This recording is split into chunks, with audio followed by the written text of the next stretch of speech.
저 시절을 보냈던 저와 여러분들, 그때 꿈꾸었던, 그때 기대하고 생각했던, 또 그때 뭔가 하나님 앞에 불붙는 열정을 가졌던 그 은혜의 흔적들이 지금 지난날 10년 혹은 30년, 50년 지난 세월 동안 어떤 꽃을 피우고 열매를 맺었는지 한번 돌아보면 좋겠습니다. 특별히 오늘 힘든 시간을 내서 수련회 앞두고 하나님의 은혜를 구하면서 헌신이 변한 우리 친구들, 지금 여러분은 무엇을 생각하고 또 어떤 꿈과 계획이 있는지, 그래서 오늘 설교를 들으면서 한번 자신을 정리해 가면서 말씀 앞에 서서 이번 수련회 기간 동안 기드온이 아무런 나라 형편, 그의 가정 형편, 자신의 형편 속에서 하나님으로부터 들려왔던 그 음성을 때로는 찬양을 통해서, 때로는 기도를 통해서, 때로는 말씀을 통해서, 어떤 때는 바닷가에서 놀다가 지쳐서 파도에 실려가는 모래 알갱이를 보면서 하나님은 다양한 방법으로 때로는 보게 하시고 듣게 하시고 깨닫게 하시는데, 그 하나님을 뜨겁게 만나는 기회가 되었으면 좋겠습니다.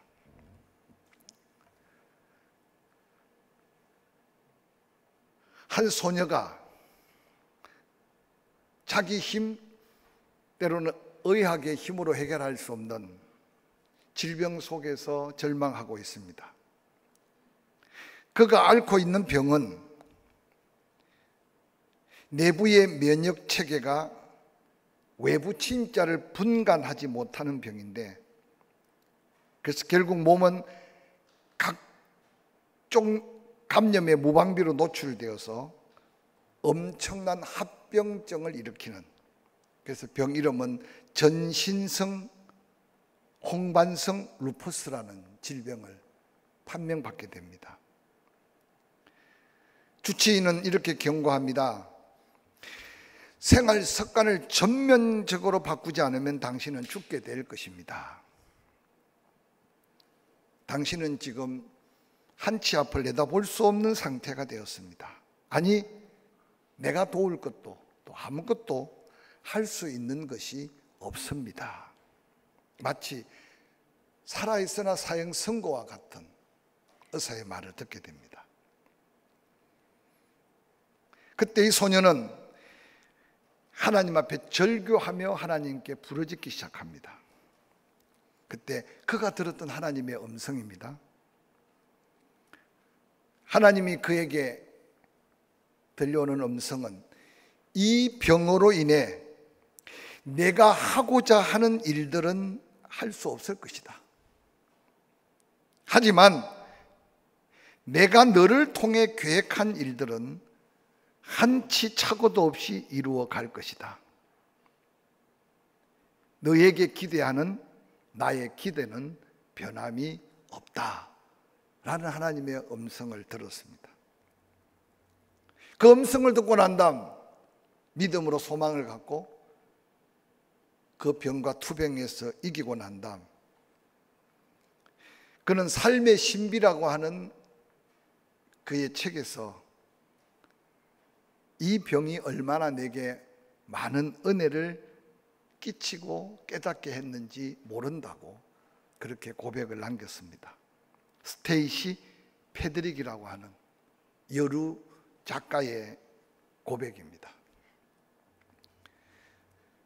꿈 많은 청소년 시절에 꿈을 꾸고 잊어버리고 꿈이 또 바뀌고, 그래서 어느 날 너무 자주 바뀌니까 부모도 기대하지 않고 자신도 기대하지 않지만 성경 어디를 보든데도 하나님은 반드시 부르실 때는 그 부르심의 계획과 목적이 있음을 우리는 성경의 위대한 믿음의 영웅들을 지난 7월 달에 살펴가면서 분명하게 깨달을 수 있습니다. 오늘 이 자리에 헌신하는 우리 중고등부 학생들, 친구 끌려서 왔든지 부모가 믿어서 믿게 됐든지 어떤 모습으로 예수 그리스도를 마음에 영접하고 믿었든지 간에 그 믿음이 친구 때문이고 부모 때문인 것 같지만 조금 더 깊이 깨달으면 전적인 하나님의 은혜로 에베소서 2장에 우리에게 주신 믿음은 하나님의 선물. 할렐루야. 아무 조건 없이 하나님이 나를 부르셔야 하나님 앞에 나올 수 있고 하나님이 나를 택하셔야 성령께서 내 마음에 감동과 인치심으로 예수를 나의 주님이라 고백하고 영접할 수 있어서, 그래서 요한복음 1장 12절에 그렇게 영접할 수 있는 자 하나님의 자녀가 되는 특권을 주셨다고 약속하셨습니다. 뿐만 아니라 내가 한번 붙던 자 내 손에서 빼앗아 갈 자가 없다고 확정하시면서 요한복음 5장 24절에 내가 진실로 진실로 너희에게 이르노니 내 말을 듣고 나 보내신 이를 믿는 자는 영생을 얻었다. 심판받지 않는다. 사망에서 생명으로 옮겨졌다고 말씀하셨습니다. 그래서 언젠가 예수님 짤이라고 하는 말이 한동안 유행했습니다. 그냥 지나가다가 뭔가 하나 줬듯이 내가 은혜로 구원받은 은혜가 값없는 것이 아니라 바로 예수님이 나를 위해 십자가에 달려 죽으시고 나의 인생 전부를 책임지기 위해 고난을 당하셨고, 그리고 죽음이 끝이 아니라 영원한 생명으로 부활함을 보이기 위해 예수 그리스도께서 부활의 첫 열매가 되신 것은 놀라운 하나님의 은혜로, 그래서 내 인생이 세상 사람들이 평가할 때는 하찮은 것 같이 보이지만 은밀하게 가치를 따질 수 없지만 예수님 가치의 짤이라는 사실을 한동안 많은 젊은이들에게 도전하고 은혜를 끼쳤습니다. 오늘 저녁 헌신 예배를 드리고 한 주간 기대할 게 많을 겁니다. 중고등부 수련회 이번에 계획서에 보니까 먹을 것도 많고 또 바닷가에 가서 신나게 놀 프로그램도 있고 또 어떤 때는 엉덩이가 아프도록 앉아서 말씀을 드려야 될 때도 있고 어떤 때는 훈련되지 않았지만 때로는 부르짖어 기도하다가 하나님을 만나서 뭐 지은 죄가 그리 많겠어요. 그러나 성령께서 깨우쳐 주심으로 눈물 콧물 흘리며 회개할 시간도 있지 않을까 기대하고 장로님들, 권사님들, 기도의 용사들, 목사님도 계속 기도하고 있습니다. 저는 오늘 미디안이라고 하는 나라에 7년 동안 짓밟혀 있는 이스라엘 백성들, 그들은 모든 걸 포기하다시피 심었으나 거두었으나 자기 것이었고 먹였으나 키웠으나 자기 소유권이었고 가까스로 입에 풀칠하기도 어려운 고난의 역경이 계속되는 환경 가운데 오늘 한 주인공 기드온이라고 하는 이 주인공이 말씀 속에 등장합니다. 그 또한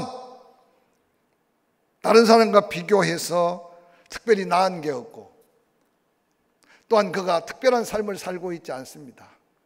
그저 산에 굴을 하나 움푹하게 파놓고 몇몇 안 되는 가족을 돌봐야 되는 거룩한 부담 때문에 어떻게 미디안 군사들의 눈을 피해 밀조금을 숨겨놓은 그걸 밀을 빻는 연자 맷돌이 아니고 포도주를 짜는 조그마한 포도주 틀에 밀 한 움큼을 넣고 갈아서 오늘날 우리말로 말하면 죽을 써서 가족의 연명을 하려고 하는 이 비참한 현실에 있는 한 젊은이에게 하나님은 지금 시선이 고정된 거죠. 하나님을 경험하는 삶을 공부하다 보면 우리는 우리 형편 사정 여건을 따지는데 하나님은 우리 형편 사정 여건을 초월해서 하나님이 함께하는 그때가 가장 좋을 때고 하나님이 함께하는 방법이 항상 최선의 방법이고 하나님 우리에게 찾아온 그 순간이 인생 최고의 순간이라는 사실을 가르쳐 줍니다.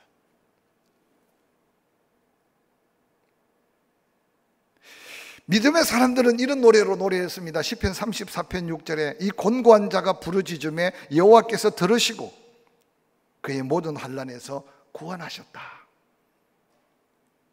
지금 미디안의 그 엄청난 압제 속에 모든 것을 잃어버리다시피 하고 내일의 소망 없는 이스라엘 백성들이 그 공고한 삶 속에 하나님께 부르짖기 시작합니다. 그들이 원하는 방법, 그들의 뜻하는 방법이 아닐지라도 하나님은 한 사람 기드온에게 하나님은 뜻을 두고 찾아가셨습니다. 누군가 찾아오는 게 두려운 그 현장 속에 하나님은 기드온에게 큰 용사여, 내가 너와 함께한다 라고 하며 기드온을 콜링, 부르고 계신 하나님의 역사를 소개하고 있습니다. 기드온이 생각할 때 그 말은 자기가 원하는 말이 아니고 자기가 듣고 싶은 말도 아니고 자기 현실에 필요한 말씀도 아니었어요. 그런데 어떻든 하나님을 만난 경험이 이 이전에 없었던 기드온, 분명히 하나님이시고 하나님의 음성인 걸 확신합니다. 기드온은 그 하나님 부름 앞에 감격 속에 하나님 내가 이때를 기다렸습니다 하고 멋지게 준비된 모습이 아니라 사사기 6장 13절에 오 나의 주여 여호와께서 우리와 함께 계신다면 어찌 지금 이런 일이 우리에게 일어납니까? 우리 조상들이 일찍이 우리에게 이르기를 여호와께서 우리를 애굽에서 올라오게 하신 것이 아니냐 한 그 모든 이적이 어디 있나이까? 여호와께서 우리를 버리사 미디안의 손에 우리를 넘겨주신 것이 아닙니까? 하나님을 향해 항변하고 있는 기드온의 이 소리가 우리에게는 어떻게 들리는지 한번 살펴보시기 바랍니다. 하나님이 옛날에 듣던 하나님이 아니고 이전에 우리 조상에게 역사하셨던 하나님이 아니라 지금 우리에게 함께하는 하나님은 우리를 버리신 하나님, 미디안에게 우리를 팔아먹은 하나님이 아니냐고 따져 묻는 기드온의 심령 상태, 삶의 환경이 어떤지를 우리가 함께 유추해 볼 수 있습니다. 그런데 하나님은 기드온에게 말합니다. 내가 너와 함께한다. 내가 너를 지켜준다. 내가 너를 능력 있게 한다. 내 능력을 힘입고 나아가면 미디안 사람이 엄청난 숫자로 지금 몰려와 있어도 한 사람을 치듯이 네가 치게 될 것이라고 말씀합니다. 기드온은 그 이름의 뜻이 베어내는 자, 이기는 자라는 이름을 가졌습니다. 육신의 부모님이 아들을 낳든 딸을 낳든, 제가 전에 아는 아주 옛날 이름 중에 잊어버리지도 않는 게 아들이 하도 많으니까 제일 먼저 태어난 아들을 1세, 두 번째 태어난 아들은 2세, 또 세 번째 아들을 낳았어요. 3세. 4세는 죽을 사자를 안 썼는지 그 다음에 또 아들이 태어났어요. 5세. 그렇게 이름을 짓는 집도 있지만 그러나 대부분 부모님들이 자녀의 이름을 지을 때 뭔가 하나님의 특별한 은혜를 구합니다. 저도 이름들을 많이 지어주긴 했는데 오늘도 기도하는 우리 학생이 이름이 하은이에요. 대부분 하은이면 그냥 떠오르는 게 하나님의 은혜로 늘 나았다. 성경 기도한 하은이가 하나님의 은혜로 낳았는지 안 낳았는지 지는 모를 거예요. 저 엄마가 누군지 저 엄마는 알겠죠. 내가 너를 하나님의 은혜로 낳았으니 그 다음에 너는 하나님의 은혜로 살 뿐만 아니라 하나님의 은혜의 통로가 되라고 하는 의미일지도 모릅니다. 혹시 그런 뜻이 아니면 그냥 용서하세요.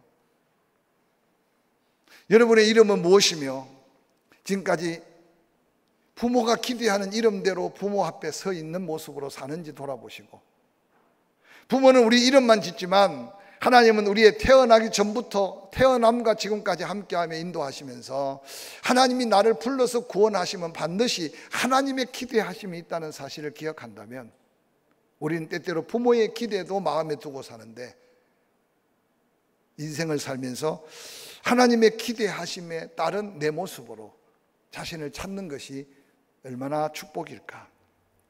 기드온은 어떤 면에서 부모의 기대를 저버리지 않고 가정을 위해 그가 헌신하고 있는 모습을 성경에 보여줍니다. 그런데 하나님이 그에게 기대하는 것은 부모가 우연하게 지은 이름 같지만 너는 이 미디안의 압제에서 그 백성을 구원하기 위해 그들을 베어내고 특별히 기드온 너는 이기는 자가 되어야 된다.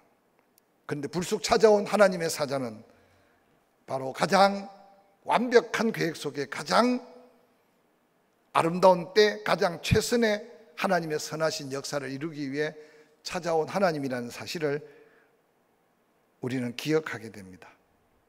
오늘을 사는 우리가 하나님을 만나고 응답하기만 하면 하나님은 기드온을 불렀듯이 이미 우리를 부르셨기에 하나님의 선한 능력, 그 은혜로 우리의 삶의 변화뿐만 아니라 하나님의 역사를 이룰 수 있음을 기억하시기를 주의 이름으로 간절히 축원합니다. 기드온은 그런 하나님을 만났고 하나님의 음성을 들어도 주저했습니다. 사사기 6장 15절에 기드온이 그에게 대답하되 오 주여 내가 무엇으로 이스라엘을 구원하리이까? 보소서 나의 집은 므낫세 중에 극히 약하고 나는 내 아버지 집에 가장 작은 자니이다. 기드온도 그런 하나님의 거룩한 부담의 말씀을 들으면서 상식적이고 현실적인 생각에 접어듭니다. 당시 이스라엘은 유다 지파, 에브라임 지파가 영적인 쌍벽을 이루고 있는, 그래서 대부분 이스라엘의 위대한 지도자는 그 지파 속에서 혈통을 이어가며 하나님을 섬기고 있습니다. 그런데 기드온은 나는 이름 없는 므낫세 지파고 또 내 아버지 집에서도 나는 가장 작은 자라고 고백합니다. 이어지는 하나님의 말씀, 여호와께서 그에게 말씀합니다. 16절 내가 반드시 너와 함께한다. 내가 미디안 사람 치기를 한 사람 치듯 하리라고 약속하셨습니다. 하나님이 함께 하신다는 것이 부르심을 받은 자에게 얼마나 큰 약속입니까? 캄캄한 절망의 밤,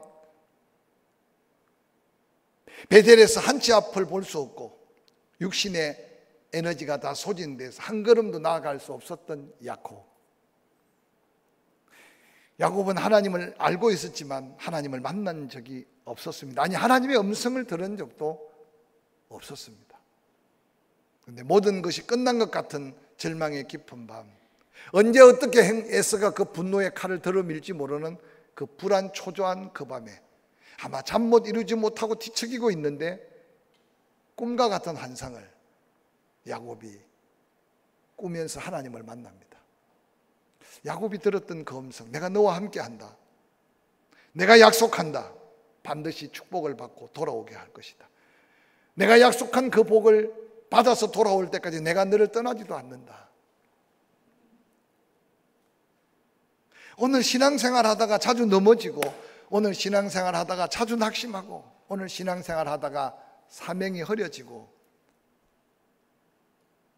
그 이유를 묻는다면 다양한 이유가 있겠지만 그러나 처음 만난 예수 그리스도, 처음 부름받은 하나님을 얼마나 확신 있는 감동으로 만났느냐가 중요합니다. 지난 40-50년 세월을 사신 분들은 다시 타임머신을 타고 이전에 정말 뜨겁게 감격스럽게 만났던 그 하나님, 그 예수 그리스도를 한번 다시 기억해 보시기 바랍니다. 저는 이번 중고등부 수련회, 교회학교 수련회를 놓고 기도하면서 여러 가지 상황이 열악하고 코로나는 자꾸 극성을 피우지만 우리 사랑하는 친구들 한 명 한 명이 부모님 때문에 교회를 다니고 친구 때문에 불려왔을지라도 이곳에 앉아있는 자체가 하나님의 부르심이고 은혜 때문에 앉아있는 거예요. 그렇기 때문에 앞으로 살아야 될 미래 속에 그 놀라운 하나님이 함께 하심에 약속 있는 은혜를 때로는 꿈을 꾸든지 환상을 보든지 찬양하다 듣든지 기도하다가 감동받든지 성령이 내 심령 속에 지어지지 않는 음성으로 말씀하시든지 선생님과 함께 붙들고 말씀 나누다가 선생님과 함께 붙들고 기도하다가 그 하나님을 만나는 거룩한 축복이 있기를 주의 이름으로 간절히 소원합니다.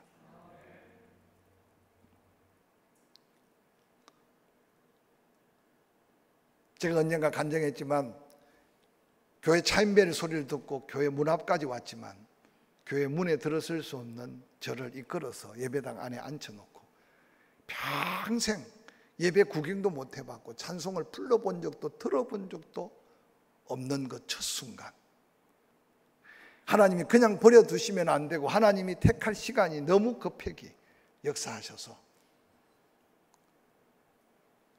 예배 시작되고 중간에 찬송을 부르는데, 여러분 어려는 은혜가 내 감정으로 느끼고 뭐 내 기분으로 느끼고 이건 저는 가벼운 은혜예요. 감당할 수 없는, 전혀 내 의지와 내 생각과 내 감정을 초월한. 그래서 그 첫 번째 예배는 그냥 눈물만 닦다가 끝났어요. 무슨 설교를 했는지도 모르겠고 무슨 찬송을 불렀는지도 모르겠어요. 그런데 그냥 앉자마자 눈물을 흘리고 예배 끝날 때까지 그냥 슬퍼서 우는 것도 아니고 기뻐서 우는 것도 아니고 그냥 눈물만 계속 쏟아져요. 근데 중요한 게 예배가 끝났는데 너무 마음이 평안하고 기쁨이 넘쳤어요. 제게 주신 은혜는 다음 언제 모이지? 다음 언제 예배가 있지? 그게 제일 먼저 찾게 된 저에게 주신 은혜였어요. 그 이후로 직장을 다니고 그 이후로 당연히 지금은 목사니까 예배 시간 참여해야 되지만 그 공식적인 예배를 빠질 이유가 전혀 없었어요. 저는 분명한 하나님의 부르심을 확신했고 뜨거운 중고등부 시절, 감동스러운 청년의 시절을 보냈던 그 순간들은 지금도 잊혀지지 않는 추억들이 너무 많아요. 그런데 오늘 기드온도 주저했듯이 저도 하나님의 부름이 모세를 불렀듯이 사무엘을 불렀듯이 사무엘아 사무엘아, 그것도 졸고 있으니 깨워가면서 두 번 세 번, 모세를 부르실 때는 그 광야에 캠프파이어를 하듯이 불을 지펴가면서 모세를 부르신 하나님을 저는 너무 기억 속에 봤기 때문에 주변에서 목회자가 될 수 있다는 것의 이야기를 들어도 저는 하나님이 그렇게 목사를 부르는 줄 알았어요. 우리 친구들 잘 들어야 돼요. 근데 기도해도 근식하고 부르는 소리가 없어. 감림산 기도원역 눈 감고도 뛰어다녔어요. 하도 여름 겨울 그냥 시간만 나면. 그래서 어떤 때는 기도원에 가서 낮에는 소나무 정탐해가지고 뽑으면 응답된다 그래서 소나무 뽑힐 만한 거 흔들고 밤새도록 뽑고, 그래도 내가 너무 시끄럽게 요란스러우니까 하나님의 음성이 안 들리나 하고 조용히 기다려도 근시가라는 말은 한마디도 없어요. 누가 지나가다가 내 이름을 불렀으면 아마 그게 하나님이 부르신 줄 알고 제가 헌신했을지 모르겠어요. 그러고 직장을 가게 됐는데 뒤늦게 깨달았어요. 아하, 하나님이 특별히 이름을 부르실 수도 있지만 은혜 받은 감격 속에 내가 하나님을 위해 어떻게 무엇을 할 수 있을까? 역으로 하나님 앞에 한 걸음 더 나아가는 거룩한 도전 속에 확신을 주셔서 신학을 공부하기 위해서 회사를 사표내고 1년 재수를 하고, 그리고 예비고사를 보고 점수가 너무 잘 나오면 또 서울에 있는 대학 가고 싶은 욕심이 생길까 봐 대전 침례신학대학 안전하게 들어갈 수 있는 그 점수를 주셔서 신학을 공부했어요. 뭐 신학을 가는 것만 부름이 아니라 이번에 중고등부 친구들이 시간 부모에게 받은 은혜도 하나님의 은혜고, 할렐루야. 조국 대한민국이 잘 살아서 여러분이 잘 누리고 사는 것도 하나님의 은혜고, 그에게 은혜 베푼 은혜를 한번 생각해 가면서, 그러면 나는 이제 하나님 앞에 내가 잘할 수 있는 것, 내가 하나님 앞에 기쁨으로 할 수 있는 인생에 뭔가 비전이 있는가, 목표가 있는가, 그걸 놓고 기도하다 보면 하나님하고 생각이 맞아지고 눈빛이 맞아지고 하나님의 마음이 함께 맞아지는 순간 하나님은 분명히 여러분이 깨달을 수 있는 징조, 여러분이 깨달을 수 있는 증거를 주실 거예요. 이번 여름 수련회는 그 증거를 붙들고 한번 기도원을 부르시고 약속하신 약속을 이루어 가신 하나님을 경험하는 중고등부 수련회가 되고, 기도하는 여러분의 삶에 남은 생에 우리도 그와 같은 도전이 있기를 주의 이름으로 간절히 축원합니다. 큰 용사가 될 것이라고 부르신 하나님 앞에 기도원은 회의적이었습니다. 하나님은 기도원의 말대로, 기도원의 마음에 확신이 들 때까지 하나님은 기도원과 함께 하십니다. 제물을 드릴 때 할탁하시고, 또한 기도원이 제안한 방법에 하나님은 한 가지 한 가지 응답하시면서 바로 하나님이 되심을 증거해 주셨습니다.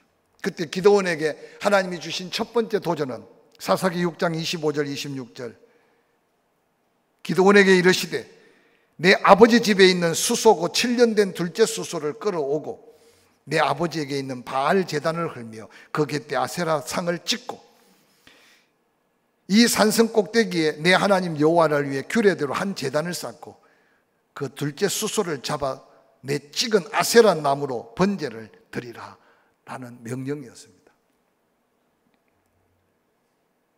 기도원도 두려워서 낮에는 못하고, 그리고 하나님 명령대로 자기 집에 있는 수소를 끌고 가고 자기 아버지가 섬겼던 바알 신상을 깨뜨리고 아세라 목상을 찍어서 그리고 번제를 드렸습니다. 7장 7절, 하나님은 기도원에게 함께할 믿음의 사람을 붙여주셨어요. 기도원이 하나님 말씀대로 간구하니까 수많은 사람이 몰려왔잖아요. 3만. 겁먹은 사람 돌려보내고, 그러고도 그 주변에 사람이 많았어요. 그런데 하나님은 마지막 300명을 구별시키면서 오늘 본문에 보니까 300명도 100명씩 100명씩 세 그룹으로 나누어서 항아리에 횃불을 감추고, 그리고 나팔을 준비하고 40-50배가 넘는 미디안 진영을 향해 방어가 아닌 공격을 선포하고 있는 말씀이 오늘 등장하는 본문의 말씀입니다. 두려움을 물리치고 하나님을 확신한 그 믿음을 가지고 숫자에 계산하고 환경에 연연하지 않고 자신도 바라보지 않고 하나님 말씀대로, 그러고는 100명씩 100명씩 세 그룹이 미디안 군대를 에워싸고 항아리를 깨트리며 불빛을 비추고 나팔을 불었던 순간을 한번 생각해 보시기 바랍니다. 무장된 군대와 전쟁을 치르는데 총칼 하나 없이, 창과 칼 하나 없이 항아리에 감추었던 횃불, 항아리를 깨트리는 순간 그 소리가 얼마나 요란했겠어요. 졸고 있던 미디안 군사들이 가만히 보니까 여기저기 이스라엘 병사 사람들이 횃불로 비추고 있는데 그 횃불이 뭐 얼마나 비추겠어요. 여러분 후레쉬 들고 그래도 얼굴 비추면 무섭기라도 하지. 까물까물 횃불 들고 있면 한 사람 한 사람 표적이 그대로 나타나는 현장이에요. 거기다가 나 여기 있다 하고 나팔을 불고 있는 300명의 군사들 한번 상상해 보시기 바랍니다.